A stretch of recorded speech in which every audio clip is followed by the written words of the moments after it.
Hey everyone, it's Dr. DeCubellis from Main Street Chiropractic. Today I am joined with Matt Herbeck, real estate attorney. Thank you for stopping by. Thanks so much for having me. So the reason I wanted to have you by is I want to make sure that everyone's really clear on what exactly earnest money is. Why is it there? What's the reason for it? Why do we need it? Okay. In really contract law, in order to have a contract, you have to have offer, acceptance, and consideration. Consideration is generally that earnest money, or that earnest money along with them putting their house and saying, hey, this is going to be yours, and this money. So that's what effectuates that contract and gives it essentially life. And they've offered something up, they've accepted it, and you've tendered some money to say, yes, I'm moving forward with this.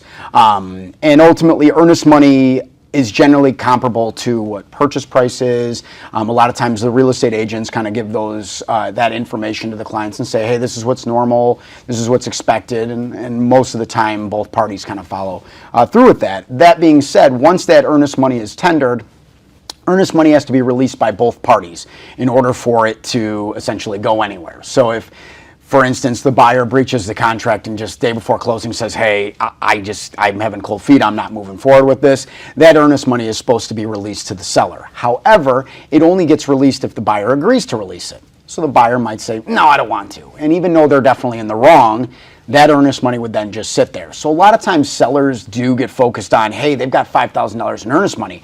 Well, if this deal falls apart, I'm going to get that. Well, theoretically and through the law and the way in which it should play out, yeah, if they just straight up breach the contract. However, there's other things in place that keep that from happening. So a lot of times earnest money becomes something that's sitting there. It's like a ghost.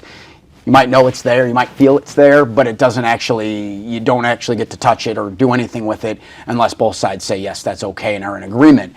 So a lot of times earnest money, generally, 95% of the time, earnest money is always going back to the buyer.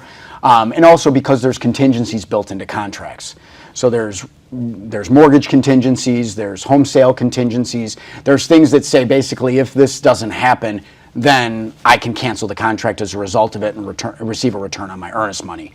So a lot of times sellers are also sometimes confused about that when they get there and they say, well, they had a pre-approval letter. Their loan was approved.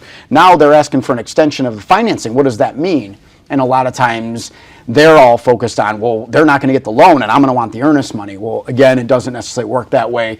That earnest money sits there until, again, both parties agree and essentially their contingencies are satisfied and the transaction closes, or they're not. And then ultimately, again, legally speaking, the money would generally go back to the buyer if one of those contingencies doesn't get satisfied.